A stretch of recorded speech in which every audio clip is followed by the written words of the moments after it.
When the toggle breaks, that's when we get ADD and ADHD. And this is also tied to the amygdala somehow. I'm not exactly sure yet, but I know that the amygdala shrinks and when you don't use it. So it's kind of like a muscle. All of this is like a muscle. Use it or lose it. The simultaneous network problem.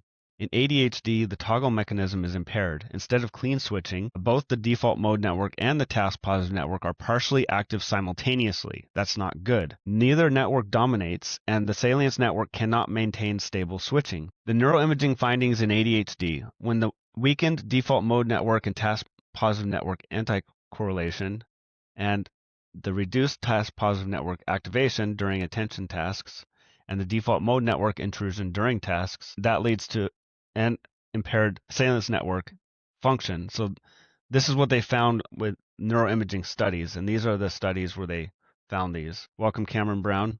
And here's some more citations. So a lot of these, though, are behind paywalls. You might not be able to like read them because a lot of these scientific things get put behind paywalls, but these are the links to the studies, and luckily they have been all fed into AI, so we're able to have AI reference them for us without us having to pay to access all these, to learn all this stuff.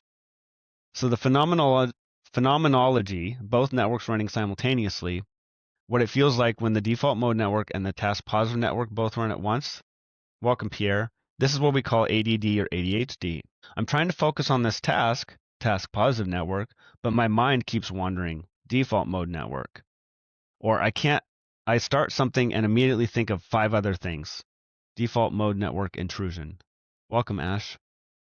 Or I can't tell if I should be planning or doing, I feel scattered. Or I'm hyper aware of myself while trying to act. That's the default mode network self-monitoring is interfering with the task positive network execution. So the result, you get fragmented attention. Neither deep reflection nor deep focus is possible. You get executive dysfunction.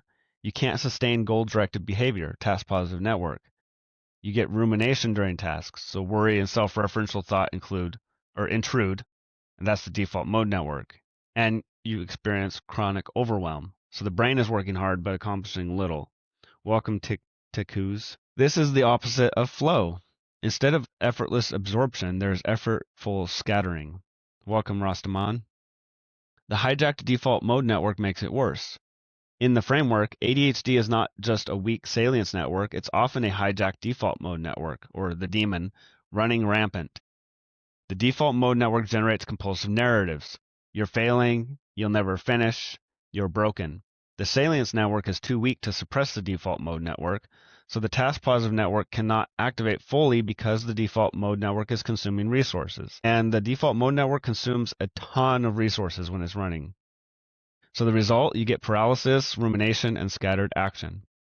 So the liberation for ADHD is strengthen the Salience network, the listener, so it can consciously toggle, suppressing the hijacked default mode network and activating the task positive network for flow, so you can get into flow state.